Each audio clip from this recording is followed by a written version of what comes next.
Comercio de Cúcuta, muchas gracias por aceptar esta invitación de la Fundación El 5 a las 5 y de la Cámara de Comercio de Cúcuta para esta charla con el doctor Juan Alfredo Pinto Saavedra, una charla donde él nos hablará un poco acerca de las luces y las sombras de esta reapertura de la frontera y la reactivación comercial entre Colombia y Venezuela, que está próxima a cumplir un año, y cómo sacarle el mejor y el mayor de los provechos a esta situación. El doctor Juan Alfredo Pinto Saavedra, ya ustedes lo conocen, ex embajador de Colombia en Turquía, igualmente ex embajador de Colombia en la India, fue viceministro de Comercio, Industria y Turismo, fue presidente ejecutivo de ACOPI y ha ocupado múltiples cargos en el ámbito nacional e internacional, también académico y ahora con sus letras dedicando la literatura colombiana.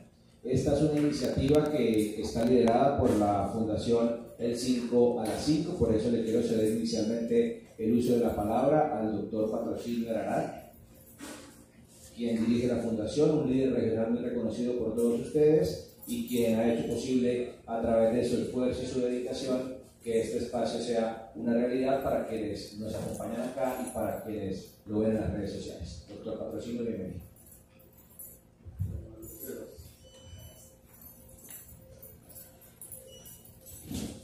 Buenas tardes para todos.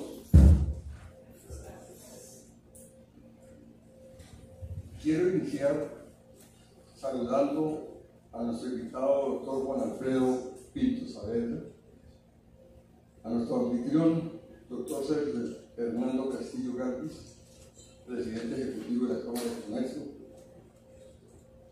a mi partner en esta actividad académica, doctor Álvaro Escobar Ramírez, a los señores empresarios y demás asistentes a esta reunión y a los que posteriormente verán este evento a través de las grabaciones en las redes sociales.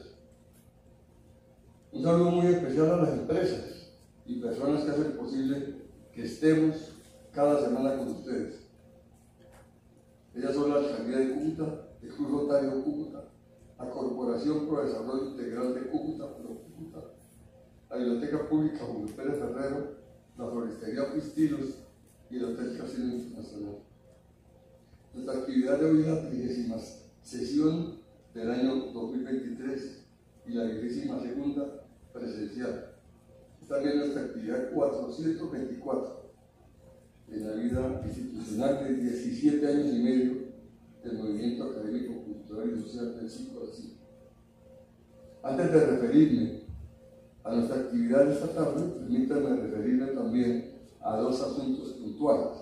Uno, el viernes tendremos una majestuosa actividad cultural en la Biblioteca Pública Departamental, en la que rendiremos homenaje a una gran mujer cucuteña que ha triunfado en los ambientes de talla nacional e internacional. Se trata de la señora Belkis Arizaga, gerente de la Escuela de Modelos y Talentos de Bogotá, quien participará contando su vida y sus obras, que son muchas, y estará en el conversatorio sobre relaciones intergeneracionales con el general del Ejército en uso de Buen Retiro, Paulino Coronado Gámez, y el joven universitario de origen israelí, Mohamed Hadi Dayan. Cada uno de ellos representará una generación analizando la hipótesis de que los principios y valores de la sociedad actual se están deteriorando por la disminución de las relaciones entre abuelos, padres e hijos. Y dos, el sábado próximo, en el marco del diplomado de la Cúcuta que estamos desarrollando con el asocio de la Alcaldía de Cúcuta, la Universidad Simón Bolívar, la Academia de Historia del Norte de Santander y la Corporación Pro Desarrollo Integral de Cúcuta, Cúcuta, se estará llevando a cabo la sesión número 7, en la cual estaremos presentando los indicadores socioeconómicos y los sectores económicos de la ciudad, temas que están a tono con la sesión de esta tarde. Hoy tendremos en nuestra plataforma al doctor Juan Alfredo Pinto Saavedra, quien estará desarrollando la conferencia Luces y Sombras tras un año de reapertura de la frontera por norte de Santander, momento para superar las dificultades.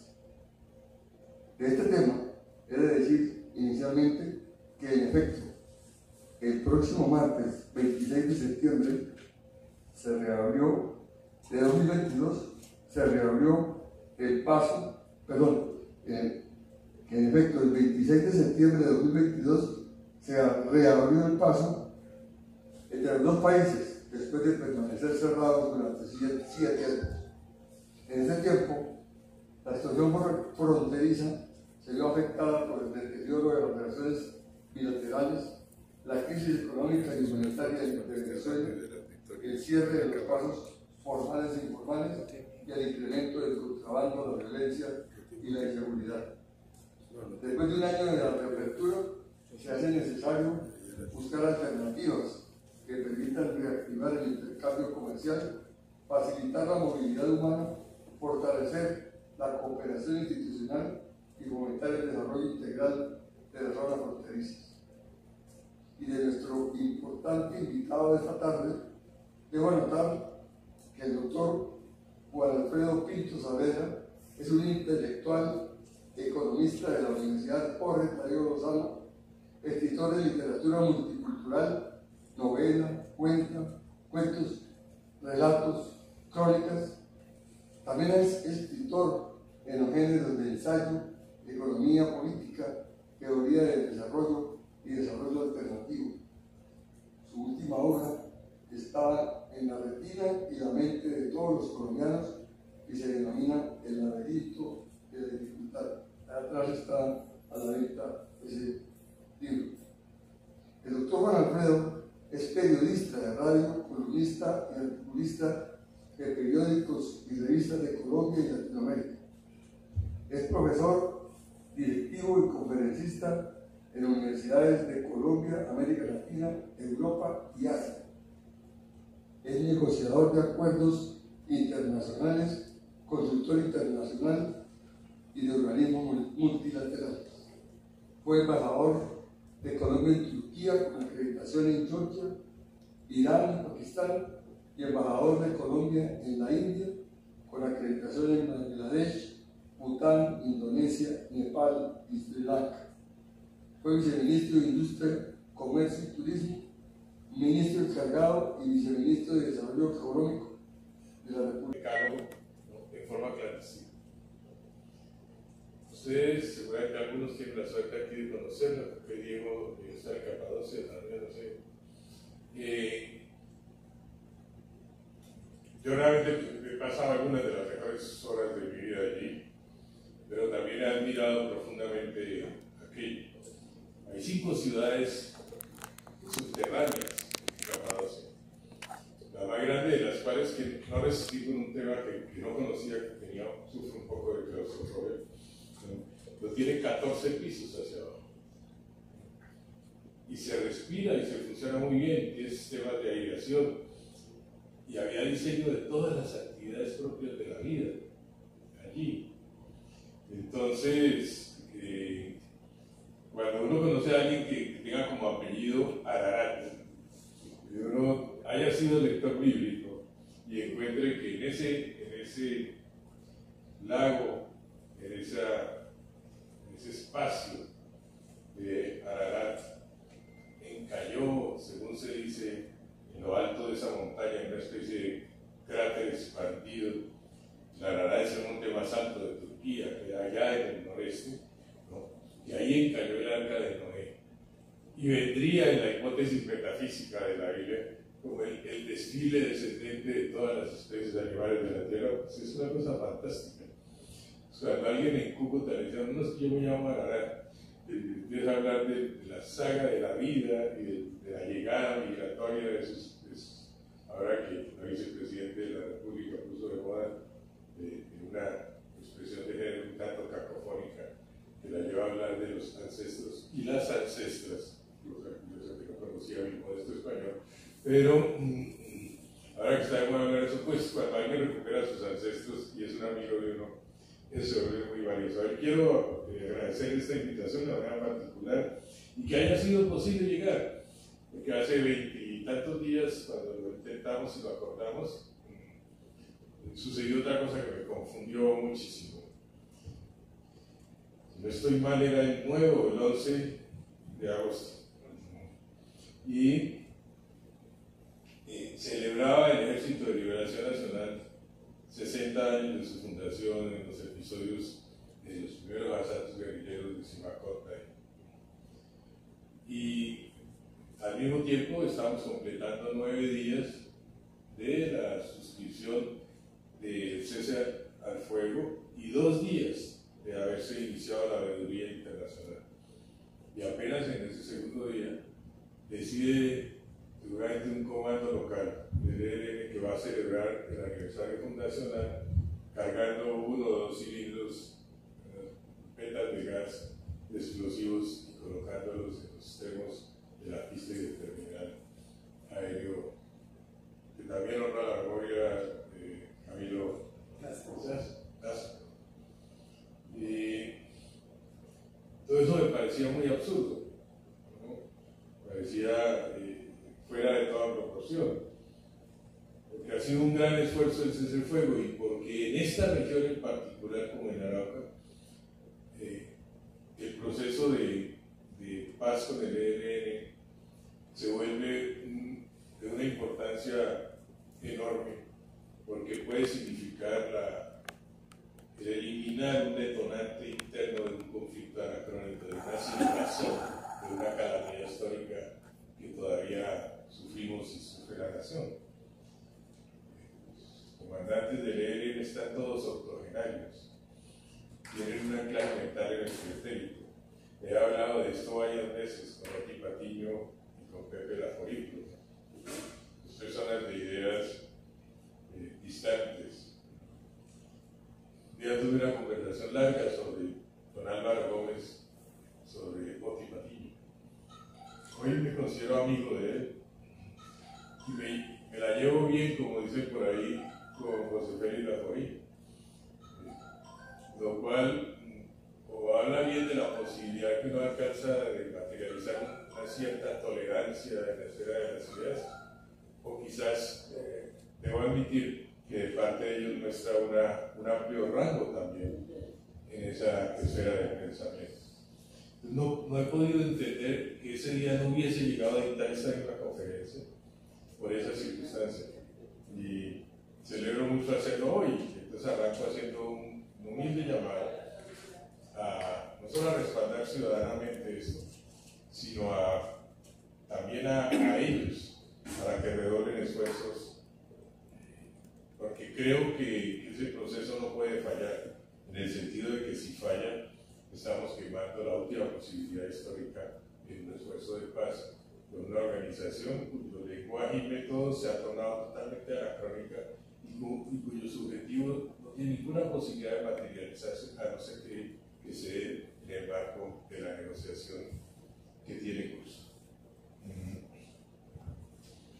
Estamos aquí hoy, llegué sin ningún contratiempo y tengo que decir que la sensación que tuve a las 7:30 de la mañana al salir del aeropuerto fue una sensación de luminosidad en el aire, de una ciudad que no se me ofreció como un escenario fétido, ni sucio, ni poco amigable.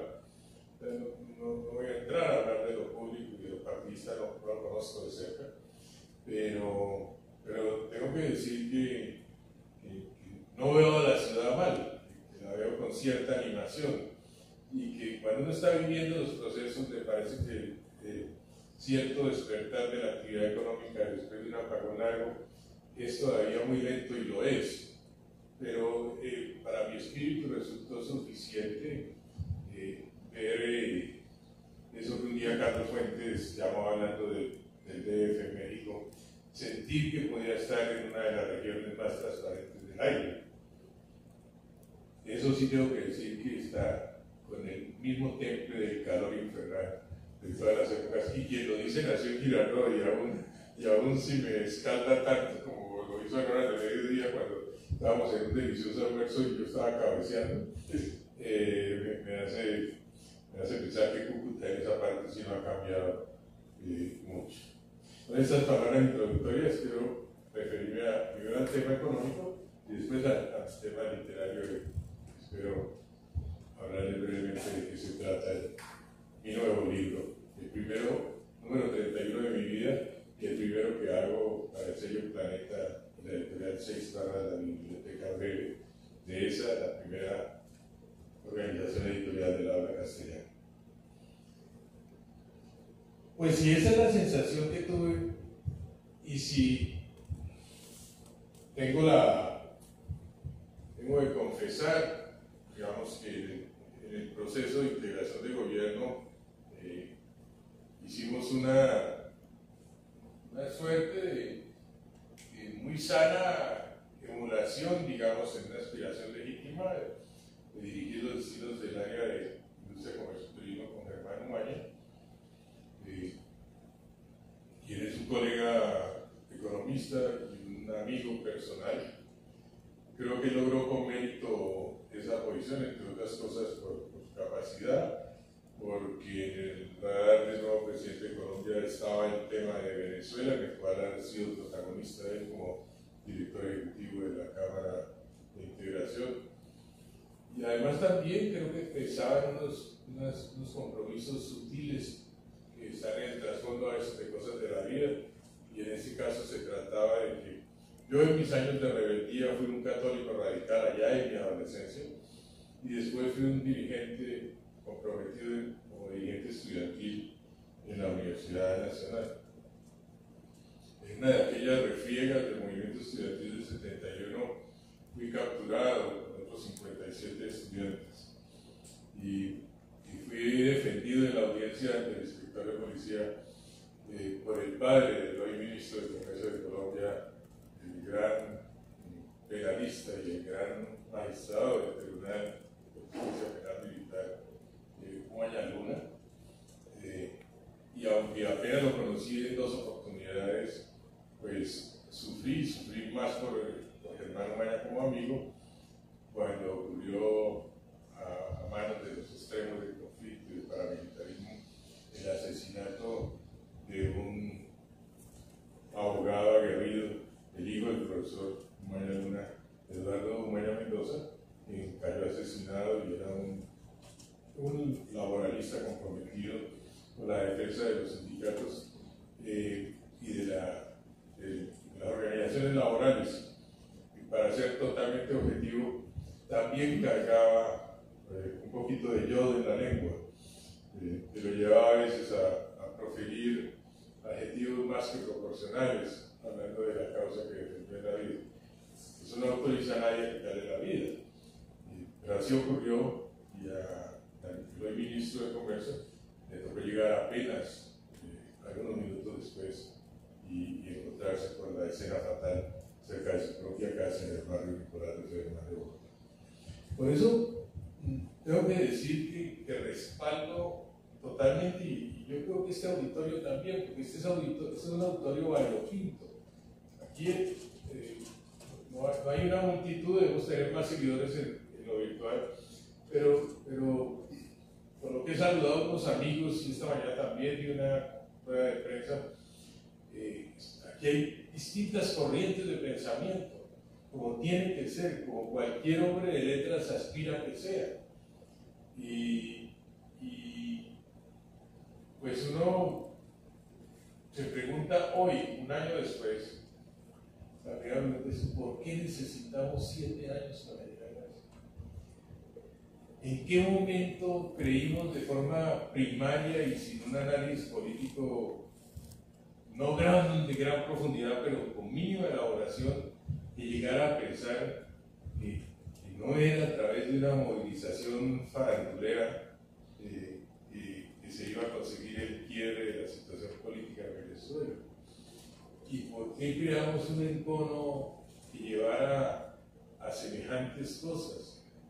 A eso de que se pintaran con color las puertas de las casas de los colombianos en territorio fronterizo para expulsarlos.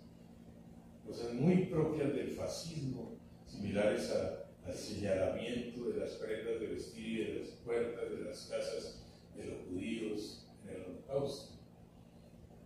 ¿Por qué dejamos que en la esfera de lo emocional se pasara a una cosa tan bárbara y a una agresividad mutua y a una mutua descalificación que no tiene que ver nada con un concepto avanzado de las relaciones internacionales. En las relaciones internacionales lo primero que uno aprende en la vida diplomática y en el estudio de las relaciones internacionales es que las filiaciones políticas de carga ideológica profunda no son sujetos en las relaciones internacionales. La diplomacia existe precisamente para tomar prudente distancia de esos miramientos que terminan muy afectados por lo pasional y que quiebran el espíritu de lo que el hombre se ha gastado mucho tiempo en construir. Porque se suele decir por ahí en el lenguaje elemental de las trivialidades colectivas que la prostitución es el oficio más antiguo del mundo. Yo tendría que decir que la diplomacia es uno de los tres más antiguos que irían siguiendo el paso. La diplomacia es un arte muy antiguo, pero muy antiguo. Hay lindos escenarios particularmente en la plástica universal. Hay un museo de Estambul, el Museo Opera Palace, donde hay todo un pabellón dedicado a mostrar las presentaciones de credenciales desde la antigüedad hasta nuestros días en el ejercicio diplomático. Y uno de los principios es que nunca puedes confundir las cargas ideológicas y las pasiones que se toman en el abrevadero de las ideas sectarias de la visión política unilateral como fuente de construcción diplomática. Precisamente la diplomacia existe para lo contrario, para cuando se agotan las otras esferas, sobreviva una que se carga menos de pasión, que puede ser más analítica y que encuentra diligentemente métodos sutiles para restablecer las posibilidades de diálogo político y de avance en el entendimiento de los problemas políticos entre las naciones. Pues no sucumbimos a eso. Con mucha pena. Y nos dejamos llevar en una turbulencia todos. Y claro, no voy a ser tan ingenuo de ocultar en qué país se rompió desde hace tiempo el orden constitucional, y en qué país funciona un gobierno unilateral, y en qué país se ha producido un éxodo lamentable de sus habitantes para el mundo, y en qué país se ha llegado a la crisis lamentable de la oportunidad económica y social. Pero tampoco voy a dejar de decir que conocí Venezuela siendo un niño, mi padre.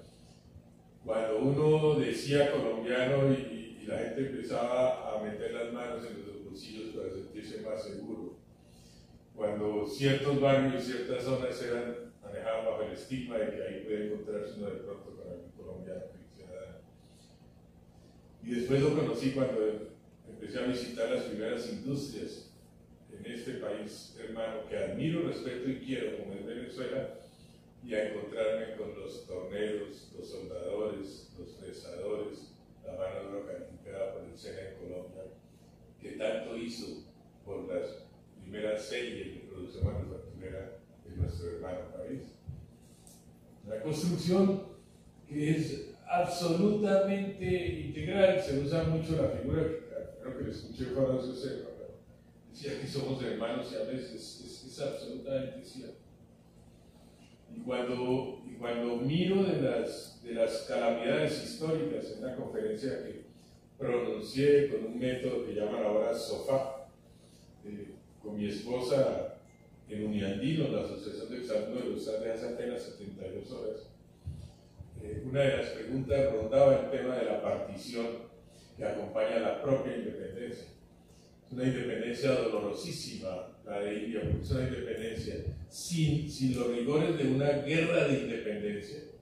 No la hubo, ¿verdad? Hubo un proceso hacia la independencia, pero no hubo la guerra de independencia, que sí hubo una suerte de cuasi guerra entre los propios hermanos indios, los que profesaban la fe musulmana y los que profesaban la filosofía hinduista.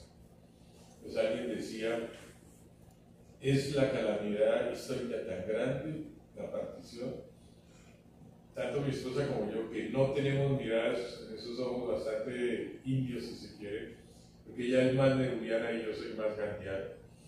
respondimos diciendo que era una pena aquello, que era una verdadera calamidad histórica. Estaríamos sin duda ante la presencia aún más grande de la que ya es una de los gigantes de la historia contemporánea de la India, pero que tendría una nación muchísimo más poderosa y muchísimo más multicultural, multiétnica y comprometida con visiones plurales de la vida y de la sociedad, y que había venido como un hecho inevitable de esos que suceden en el corto plazo por emocionalidades también, y que después se lamentan y producen ondas nostálgicas.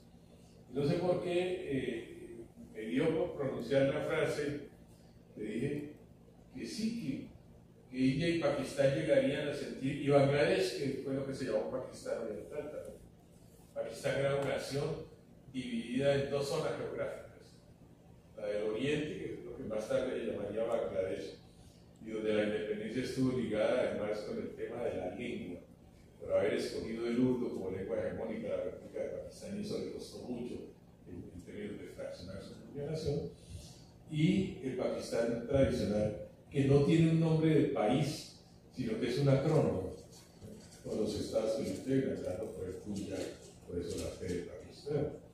Cuando aquello ocurre, hay una gran emocionalidad religiosa, hay miles de muertos de lado y lado, tratando unos de ir y otros de regresar en la nueva nación así conformada, y hoy en día todavía no hay una carga de odio y de mensajes publicitarios fuertes, pero estoy absolutamente convencido de que esa poderosísima savia que habla de una cultura vertebrada en medio de la diversidad reaparecerá, posiblemente se refundará en un siglo y medio, y ese día se sentirá de manera mucho más profunda la nostalgia de la existencia prepartición de un Indostán unificado. Como llegará un día en que, más allá del encono, de las declaraciones erosivas, del maltrato verbal, sentiremos nostalgia, que de hecho aquí hay personas que han hecho de su vida muy respetable participación en la vida militar, en la vida de las armas y de la defensa de la nación y del pueblo, que saben perfectamente cosas. Por ejemplo, que saben que las pasiones que terminan pariendo desórdenes en lo internacional dan lugar a que más tarde en los hechos históricos se perciba una nostalgia de lo precedente. Y yo estoy seguro de que un día, más temprano que tarde, así lo escribí para buscar los Galán en los 5 documentos de los 37 del nuevo liberalismo, cuya escritura participé directamente, sentiremos nostalgia de esa gran Colombia desaparecida, de esa oportunidad histórica que se perdió en el siglo XIX, y que de no haber ocurrido tendríamos una nación más poderosa, más fecunda, más vertebrada y más incidente. Y eso no se perdió por falta de grandeza de los pueblos, eso se perdió por personajes que tenían miopía histórica, como Páez, como Flores, que no pudieron entender de qué hablaba el Libertador. Y entonces, mañana también en la rueda de prensa alguien me dijo qué piensa de Cúcuta y cómo la ve hacia el futuro, qué encuentra de raíz en Cúcuta. Le dije mucho. Yo quiero de Cúcuta, como dicen los chinos, que lo antiguo sirva a lo nuevo y lo extranjero a chino. Yo quiero de Cúcuta que lo antiguo sirva a lo nuevo. Aquí entró una migración multiétnica. Aquí entró un mestizaje distinto. Aquí entraron lenguas, por aquí llegó el café. Aquí hubo una industrialización temprana vigorosísima. Aquí hubo una oferta agrícola plural. Aquí hubo una interpretación de la logística material diferente que en el resto de Colombia. Quiero beber de esas fuentes para imaginar. Y en la región es una fuente de su propia historia que como que no quiere reconocer.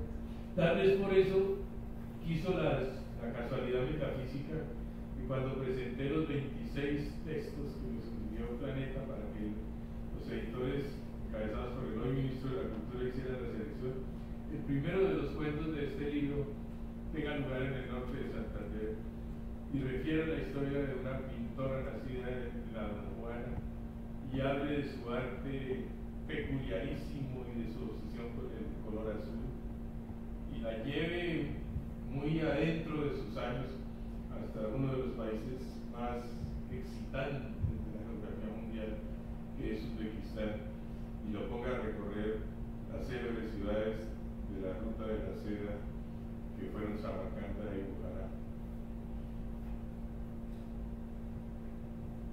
Creo que ahí hay un buen principio para tratar de pensar, y creo que si se abraza la modernidad desde lo fundacional, uno no necesita, la modernidad no tiene que ver con renegar del pasado, ni con imaginar que el futuro es un ámbito en el cual uno se puede como inventar la existencia descontando el pretérito.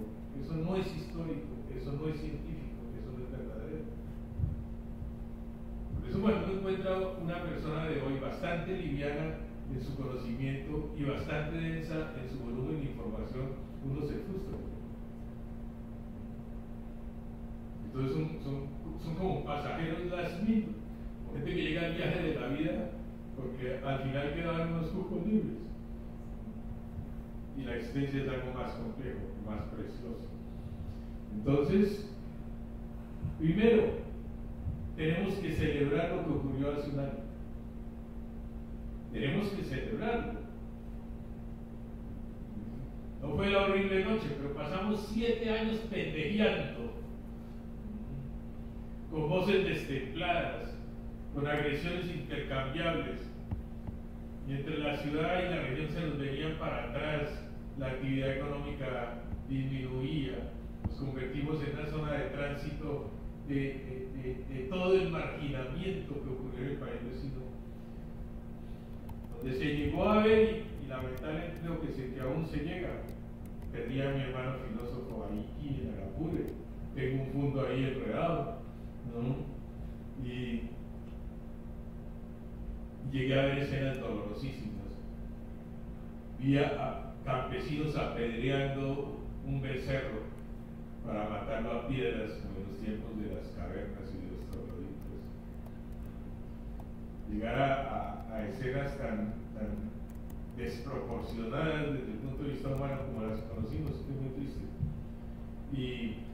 Y ahora hay un vislumbre como ese que viera Octavio Paz hablando de las vislumbres de la India, un vislumbre que nos refiere a una posibilidad en torno a la cual no podemos caer nuevamente en el segregacionismo ideológico político. No es del rol del ejercicio de las relaciones internacionales una interpretación de los hechos históricos entre naciones a partir de caracterizaciones exclusivamente políticas en coyunturas históricas determinadas. Los que pasan la historia Churchill enviándole felicitaciones de cumpleaños a Stalin. Pasan los hombres que firmaron el acuerdo de Yalta admitiendo sus diferencias. En la posguerra queda Tito, en la posguerra queda De Gaulle, ¿no?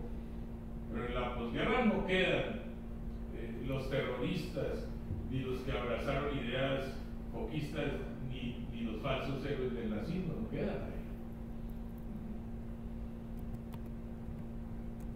En la posguerra se mirarán estas confrontaciones ideológicas y políticas en la historia reciente de Colombia y Venezuela como episodios folclóricos del trópico húmedo, sin ningún valor realmente de profundidad elaborativa ni conceptual. Y entonces nosotros, si no queremos montarnos en un carrusel como en un tío vivo de un parque a imaginar que ese es el circuito de nuestra historia, tenemos que dejar ese tipo de análisis antipáticos y menores, no porque no nos conciernan, no porque no despreciemos profundamente las dictaduras, no porque abracemos la rusticidad de la política, sino porque lo nuestro es más trascendente, tiene que ver con la suerte de nuestros pueblos, de nuestras naciones, en una visión macroscópica y de largo aliento. Y si eso es así, la primera frase de esta charla tendría que ser: celebramos lo que sucedió hace un año y felicitamos a hombres como Germán Maño y a otros artífices de esa decisión. Y ese es el primer acerto que quiero dejar en claro. Pero el segundo es que es profundamente equivocado imaginar que abriendo una puerta declara uno que la historia hace tránsito. Penosamente no es suficiente. Inclusive muchas veces, en particular en la pintura abstracta, se utilizó la figura, digamos, que está también en la mitología de la antigüedad, en dioses indios como Agni, pero en dioses griegos, ¿no? Como los dioses de los dos rostros de la puerta, que están tan famosos en la mitología. Se utiliza la figura de la puerta suspendida sin paredes para que uno haga la abstracción de la hipótesis de lo que la puerta significa. No basta. De la frontera un hecho orgánico y no mecánico, y que la nutren de posibilidades que deben incidir en la calidad de vida de las personas. ¿Qué nos pasa? Pues que como hemos tenido estructuras anacrónicas en el Estado y en la práctica política institucional, entonces rodeamos la actividad pública de... Creemos que lo público consiste en colocar inconvenientes. Es como cuando uno encuentra una persona que porfiadamente quiere cumplir con el deber, de pronto no dejar pasar a alguien, o de pronto señalar que tal cuenta es necesario darla porque esa fue la orden que me dieron.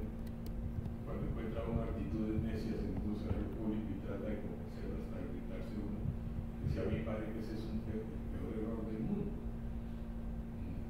No me pongo a pelear con un padre subalterno del sector público que ya ha estado, que no tiene 7 años de experiencia, sino que 7 años están haciendo la misma, ¿no?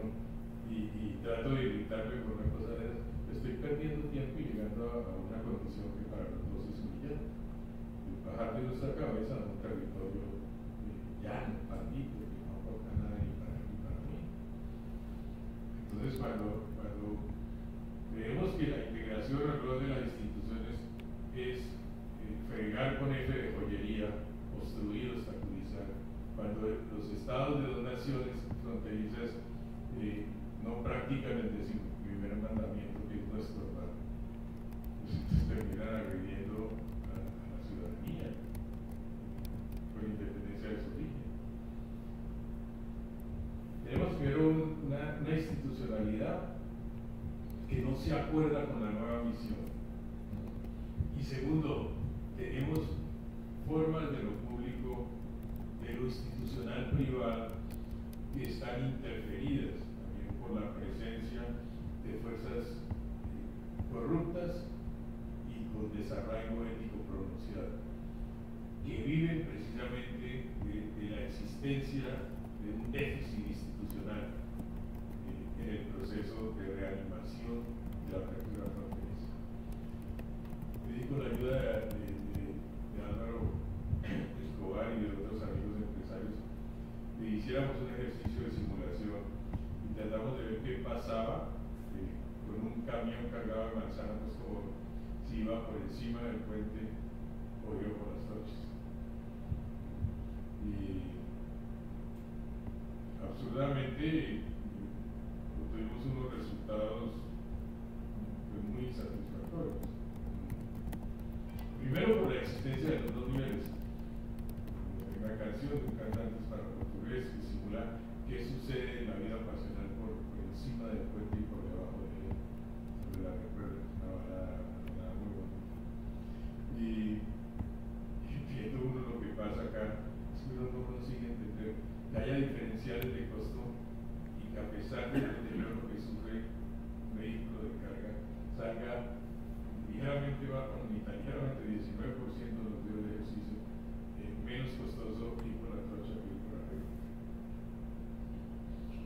Porque hay unas demoras en los trámites institucionales que cuando se monetizan y se vuelven dinero, una demora de 3 y 4 días en el visado de una certificación que va a existir, que inclusive quizás esté ya hecha para el tipo de producto, pero que por inexplicables razones se difiere 3 o 4 días por encima del fuerte.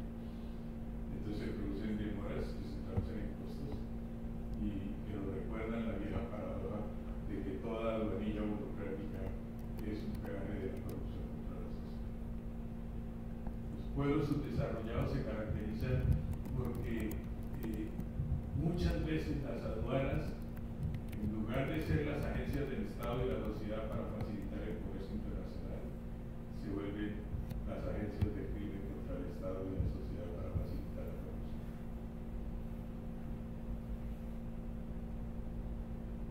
Tenemos que remover eso.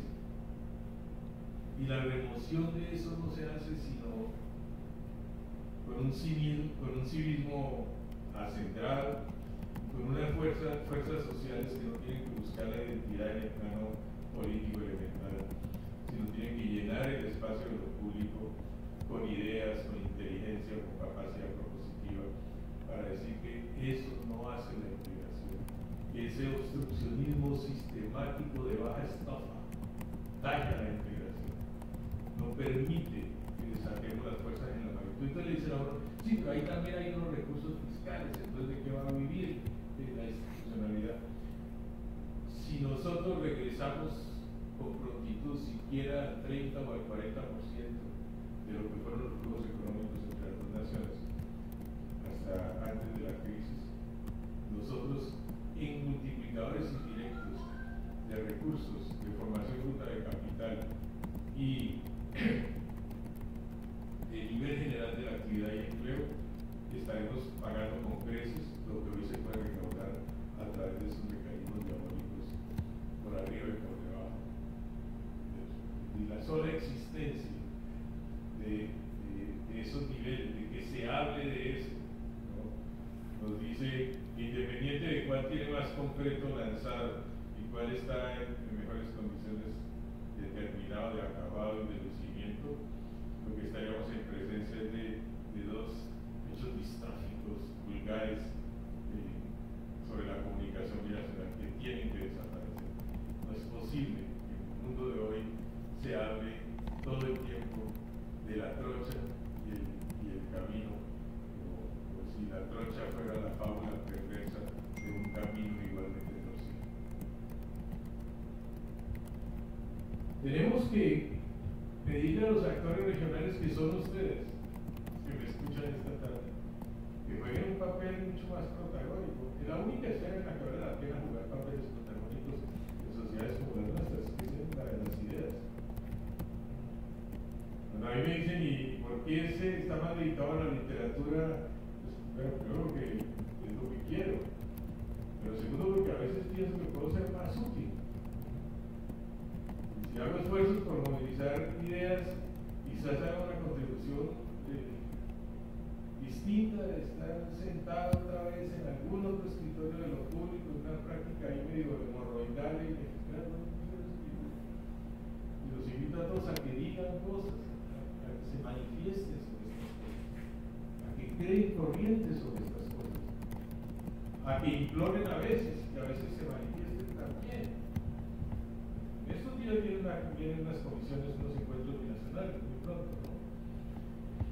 Es necesario llegar allí con aportaciones de mérito. ¿Y a qué hacen referencia a aportaciones para avanzar hacia el final de mis palabras? En esta parte. Les hacen referencia a dos cosas. A que ha existido un acumulado histórico de mecanismos, unos más eficaces que otros, no voy a hablar de eso ahora, pero para preparar esta conferencia hablé con muchas personas, hablé a Cartagena, Socorro Ramírez, hablé con ex embajadores de Venezuela y de Colombia, hablé con jefes de las áreas comerciales, hablé con amigos, empresarios, y todos me hablaron de que han existido históricamente básicamente organizaciones que trabajan desde lo local en los planes de la integración. Yo creo que hay que reactivarlas con otro nombre, con otras figuras.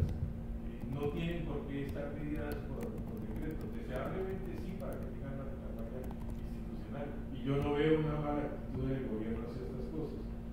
Pero me hablaron de los esfuerzos por liberalización económica que hicieron, si no lo digo muy bien, COPIAF, que hicieron con Bifron, que hicieron distintos foros de integración regional, que tenían presencia de actores locales. Y yo creo que hay que reavivar esas instituciones de alguna manera, o concebir otras que ayuden a empujar. Hay una comisión de vecindad, hay que animar esas cosas con mucha participación de los actores locales, de los actores empresariales, de las autoridades federales, de los actores del cine, de lo barrial, de lo comunitario, de la cultura, del arte, de la universidad, de la academia, para ver si logramos que esos vectores ayuden a estimular corrientes menos primitivas en el trabajo de la integración. Y también creo que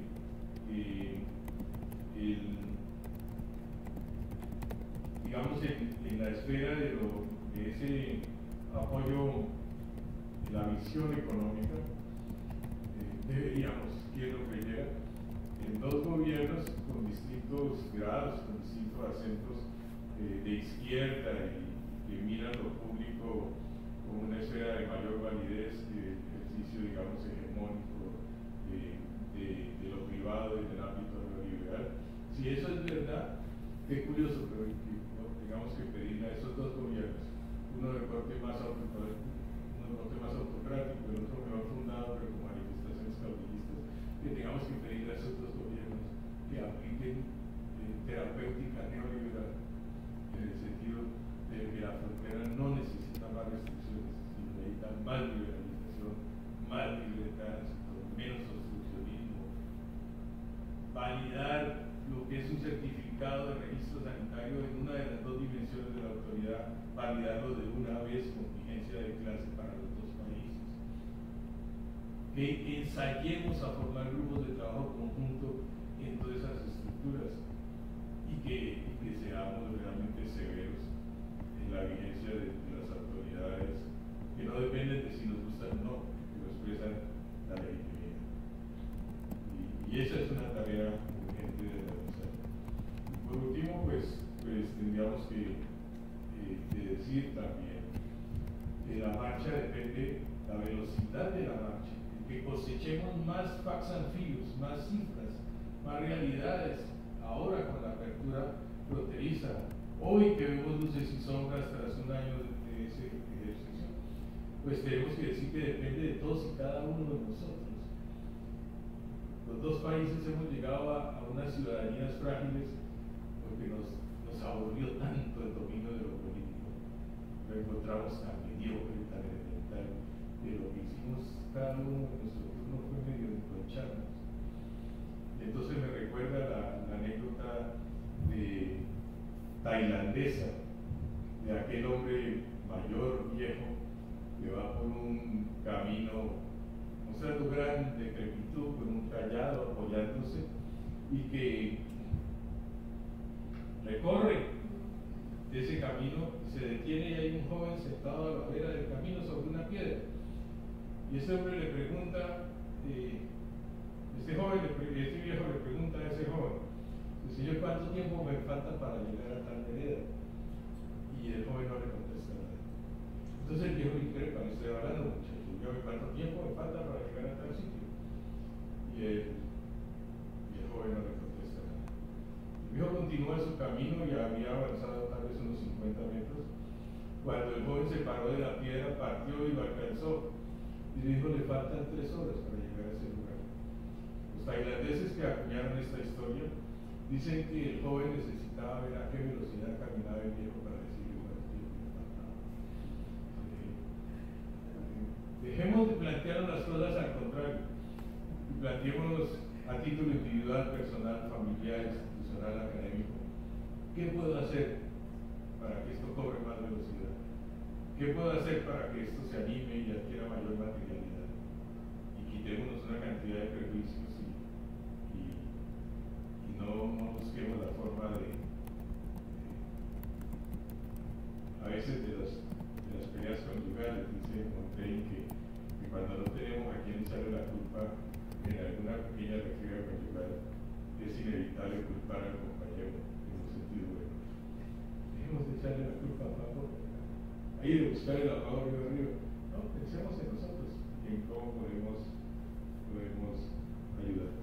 Quiero dedicar unos minutos de mi intervención a este trabajo literario que me comunica profundamente porque digamos, recoge parte de lo que ha sido mi actividad como escritor, una actividad que empezó muy temprano, cuando tenía 26 años, publiqué mi primer trabajo organizado, pero toda la primera fase de mi producción literaria la hice como economista y explorando modelos alternativos en la esfera de la economía política y de la teoría del desarrollo. Después trabajé algunos planos específicos, mi obsesión por los grupos intermedios y las micro, pequeñas y medianas empresas, y mi trabajo comprometido con la producción sostenible, la producción más limpia y la responsabilidad de lo humano con la biosfera.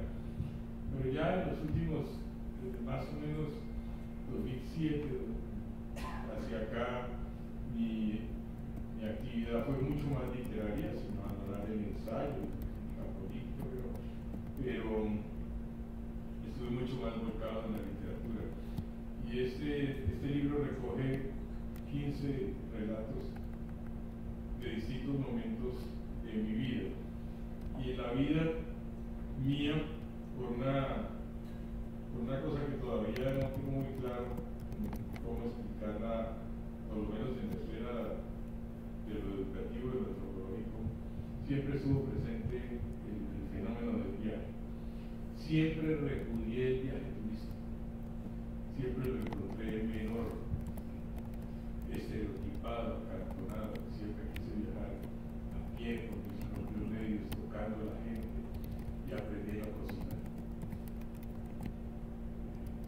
Y bueno, sí he logrado en mis años darle 3 vueltas al mundo. Y mis hijas, yo que voy a tener tiempo de decir, me parece hasta ridículo con los juegos que hay ahora, Facebook, cosas, es como inventariando banalidades.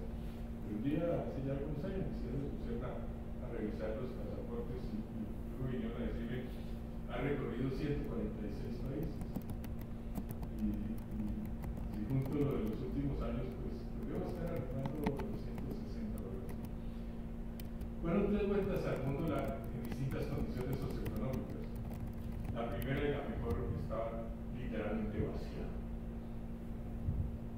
Cogí una liquidación que me dieron en el seno y con la que fue mi compañera de muchos años, que me hacía lo mismo, le dije, bueno, yo tengo 2 carreras y seguramente puedo hacer algo más, pero me parece que yo necesito un mundo sobre mis hombros. Y además tengo mucha presión de mi vida en la izquierda, que considera que si uno hace una variación, una crítica, como que uno reniega y lo somete a críticas muy severas. Me parece que es mejor ir un tiempo fuera. Yo tengo un tío en Francia y pensaba que podría hacer un posgrado, pero no, yo me pego. Pero ¿y cómo vamos a vivir? Y dije, no, esa parte no la he estudiado y la tengo muy descifrada. Pero, ¿tú qué gracia tienes? Yo molesto con la guitarra, con los instrumentos de cuerda. Y a pesar de que fumaba en aquella época, todavía aguanto cantar canciones en el tono para que no lo escribas. ¿No? Me dijo, no, yo pertenecía a la coral de la Universidad de la Nacional de Santa. Le dije, bueno, vámonos a arreglar unas canciones. Con esa retaguardia patrimonial y las liquidaciones nos fuimos a recorrer el mundo. Fue la primera vez que hicimos el circuito de Sudamérica, las Antillas, Europa Occidental, Medio Oriente, sur de la India, China, Bangkok, Darwin, norte de Australia, Sydney y luego Gales del Sur, Melbourne, de ahí pasamos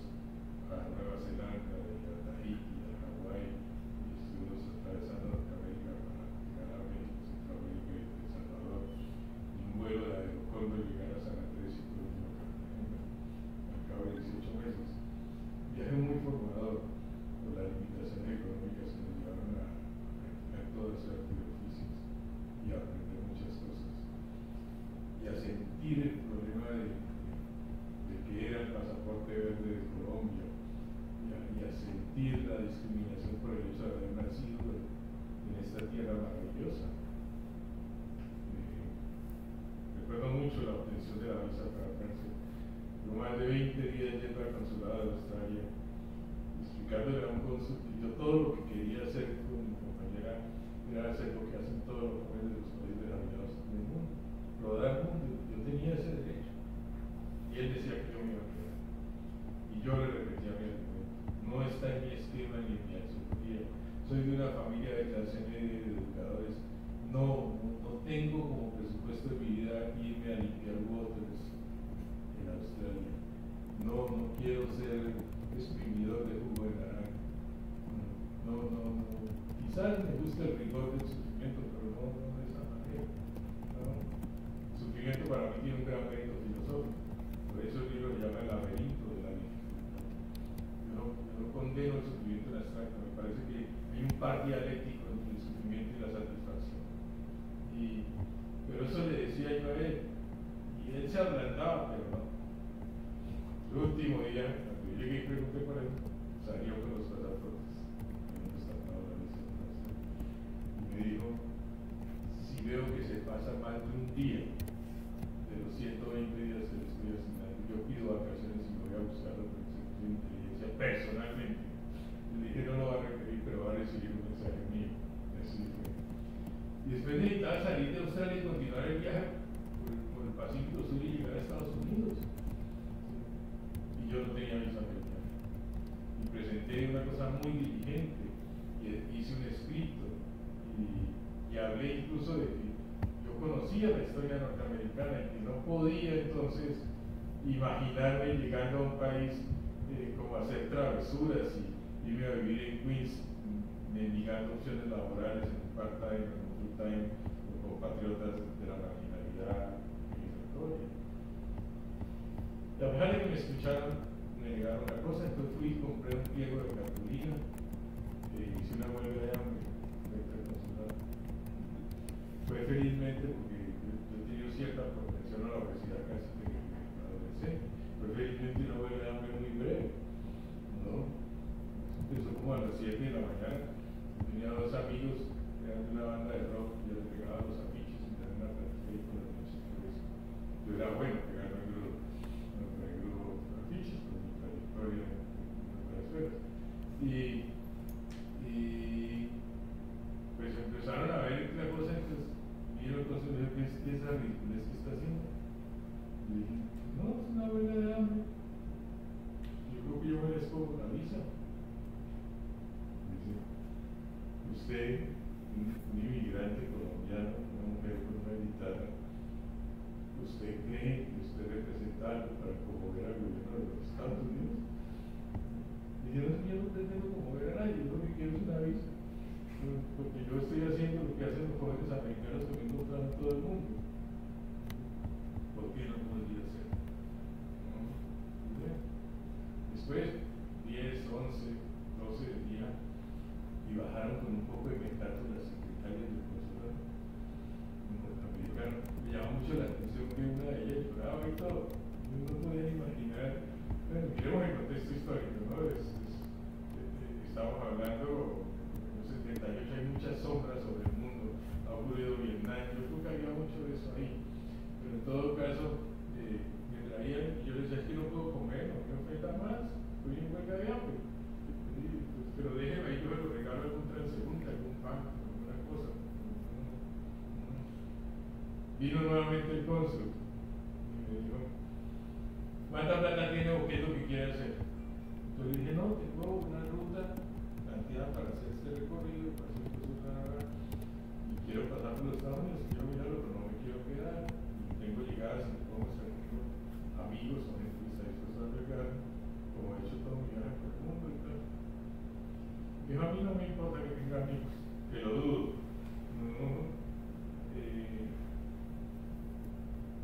Deje de hacer el ridículo con esa cartulina. Si mañana me trae el pasaje, pero ya está Bogotá. Yo voy a dar mi primera visa a los Estados Unidos. Y ese viaje fue un viaje más profundamente democrático, en el sentido que hice muchas cosas. Y yo honestamente soy muy frágil para el trabajo físico.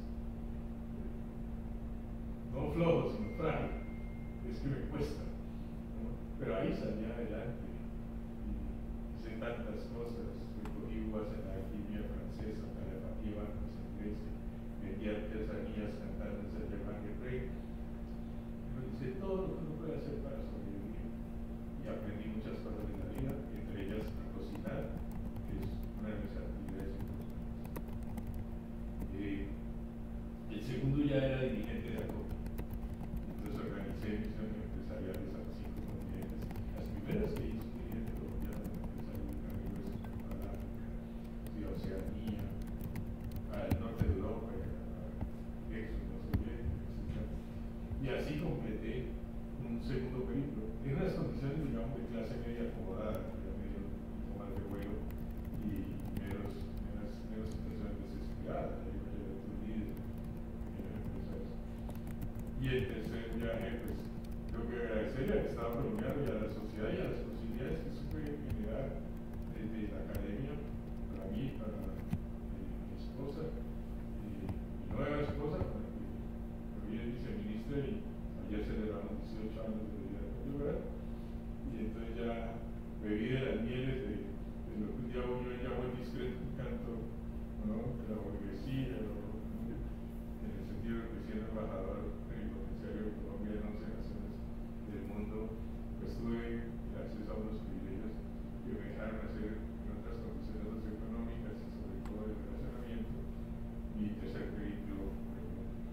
De eso han salido estas historias que no son turísticas y que no se nutren de acontecimientos que sean sobresalientes por lo rimbombantes, sino son sobresalientes porque se ocupan de lo cotidiano y de lugares asiáticos que el mundo no ha visto, que el mundo latinoamericano no ha visto y que debe ver, y de personas y de lugares de América Latina que el mundo asiático no ha visto y debe ver, porque hago literatura multicultural y les aseguro que, claro, lo digo con todo el peso de lo mercantil, pero con todo lo humano que tiene la actividad de ser escritor, les aseguro que cuando se adquieren el libro, que hoy una niña de la librería Portal, que distribuye para el planeta mi libro en Cúcuta, no se van a repetir y van a tener un fin de semana grato leyendo esas historias. Muchas gracias.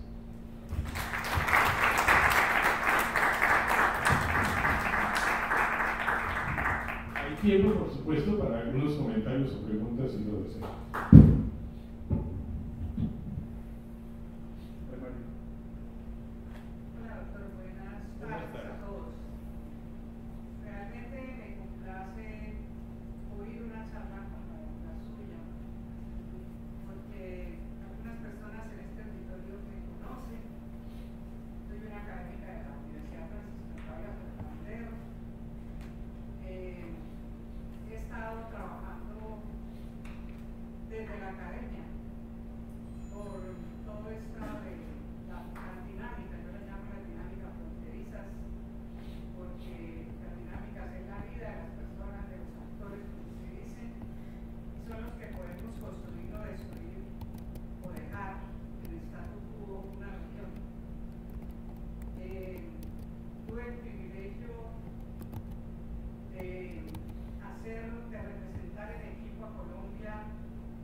hacen,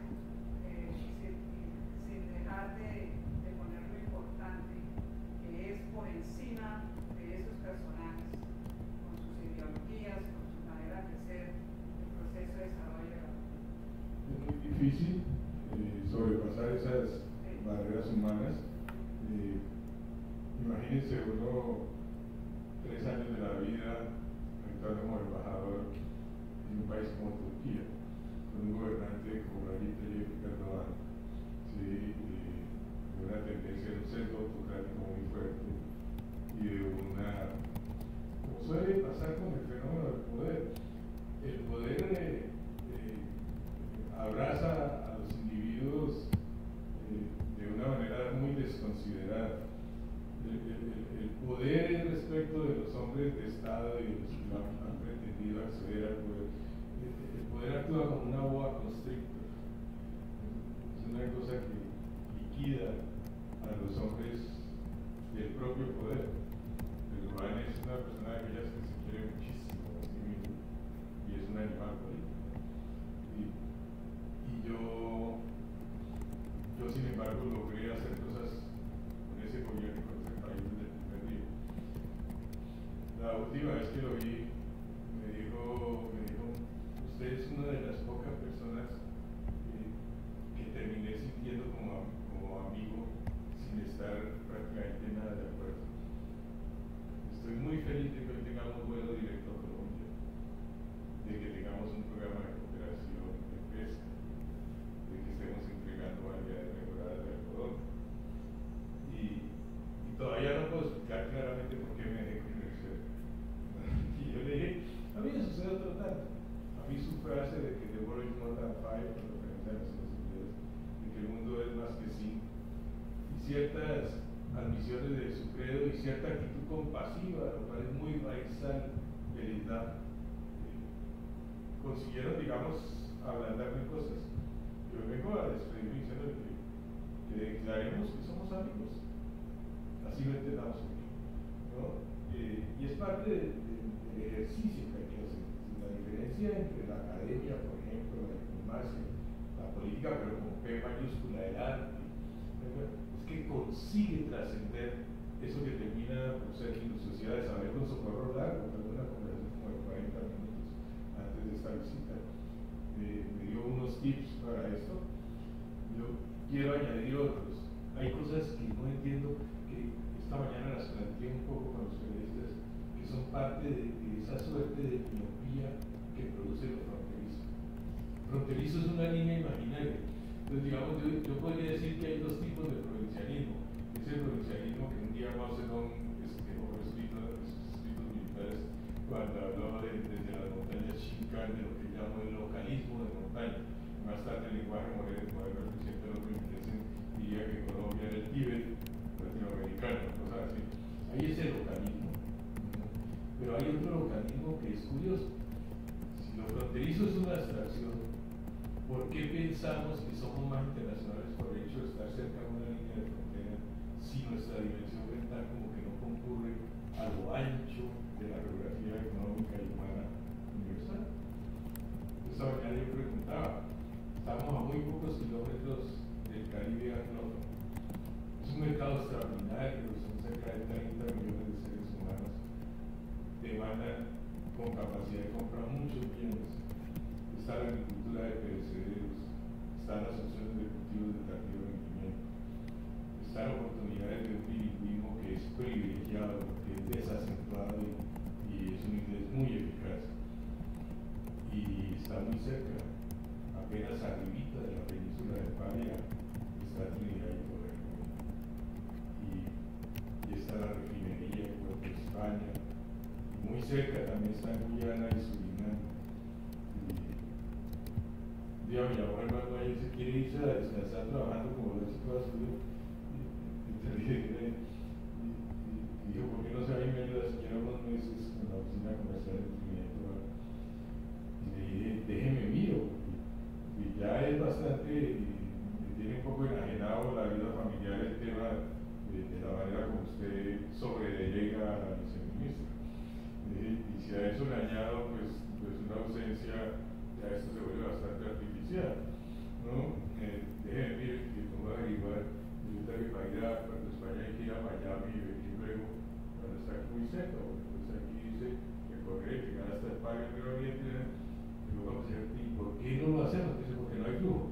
es mi clásico ciclo, no hay flujo porque no voy y no voy porque no hay flujo. No construye una relación orgánica que estamos esperando. Instituciones como esta deberían probablemente con la academia organizar muy pronto misiones a esas estaciones próximas de la geografía del Caribe que podrían darle un resurgimiento maravilloso, maravilloso en servicios, maravilloso en perecederos, maravilloso en cultivo de carne de rendimiento, maravilloso en integración académica, maravilloso en nueva petroquímica, petroquímica orgánica, sostenible, y está aquí, muy cerca. ¿Sí? Y eso es parte de esa miopía, ¿no? Si pensamos que la internacionalización con Venezuela pues es ir a Táchira por subir al Zulia, pues nos agota la geografía, ¿no? Y yo creo que Cúcuta requiere una oficina de promoción de inversión localizada aquí que hay muy buena capacidad académica. Tenemos que hacerlo. Y Cúcuta requiere ahora sí ser una capital cultural de mucho más bueno y requiere hacer un ejercicio sistemático de su internacionalización. Hago votos porque la carretera de Pamplonia concurra muy rápido, termine o concluya muy rápido. Creo que puede ser un corredor funcional que apoye una conectografía más moderna, menos trivializada del derecho fronterizo y más dinámica desde el fondo de lo que significa la integración económica, social y cultural. Entonces yo creo que rehabilitar la institucionalidad regional, capital los logros, un poco eso que también enseñan los chinos, que hay que aprender de lo antiguo sitio a lo nuevo y lo extranjero, a Colombia en este caso, pues es muy importante. Muchas gracias. ¿Alguna cosa más que vamos a terminar? Pero si no voy a firmar libros, ¿sabes que voy a firmar libros? No, pues eso no es. ¿Alguna otra pregunta? Yo tengo temor porque no soy economista. Yo siento temor por ser. Y después de escucharlo, de sus palabras tan inteligentes, y hablar propendiendo hacia una apertura, hacia una integración. Yo tuve unos papás que fueron comerciantes, bogotanos, no eran pero tuvieron un almacén de cueros donde los venezolanos avasallaban. Mi mamá importaba. Dame 2, dame 3. Así era, así fue. Traían 400 chaquetas de gamuza argentina y no duraban 10 días en el almacén. No tenía clientes de Cúcuta, todos eran venezolanos. Pero sus ahorros todos los metieron en el banco de Maracaibo. Llegó el famoso martes aquel, o miércoles aquel, o viernes. Yo no recuerdo, era apenas estudiante de colegio y todo desapareció. Y siempre he pensado por qué el cucuteño se acostumbró a ser dependiente de un almacén, porque los venezolanos venían y solo teníamos que abrir el almacén. ¿Por qué los cucuteños no generamos una dinámica comercial y económica endógena que nos permitiera tener una autonomía económica sin depender, que no quiere decir que cierre esa puerta, de Venezuela, independientemente de las circunstancias de Venezuela, nosotros poder desarrollar una dinámica propia, que se presenta una bonanza bienvenida, interactuemos, trabajemos los dos juntos y disfrutémosla. Pero el cucuteño se pasmó. Y usted mira el mapa de ferrocarriles de Colombia y yo lo veo con relación a todo el norte de Santander en un aislamiento absoluto. Allá está el norte de Santander, vías por aquí, por allá. El norte de Santander es aislado y yo extrapolo eso en todo sentido. Después de la cordillera no existimos. Hasta Bucaramanga llega a Colombia.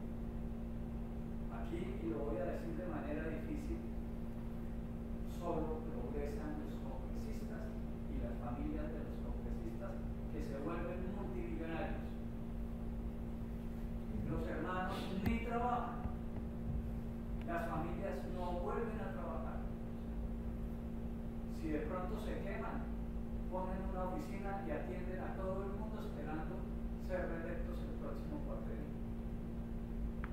Pero nuestros empresarios tienen que sufrir y hacer casi milagros para trascender. La pregunta concreta, para un economista, yo leo a los dos Montenegro, a Sarmiento, que es un técnico, y a pesar que le entiendo 5 letras, yo lo leo todos los domingos del Espectador. A usted, que me gusta mucho, que tiene una posición muy crítica, trato de entenderlos. Para mí la economía es una ciencia no exacta, llena de sentimientos y emociones riesgosas, porque es pura incertidumbre, pero es una ciencia. Yo soy ecólogo y usamos mucha estadística. La pregunta concreta es por qué no pudimos generar esa economía, y usted lo mencionó. Esta fue una ciudad donde llegaron migraciones de italianos y alemanes y fuimos pioneras en electricidad, en esto y lo otro, en negocios. Aquí se planteó algo que hacía negocios con Nueva York, manejado por alemanes. ¿Sí? Bogotá era celosa porque se manejaba una dinámica comercial que no podían controlar.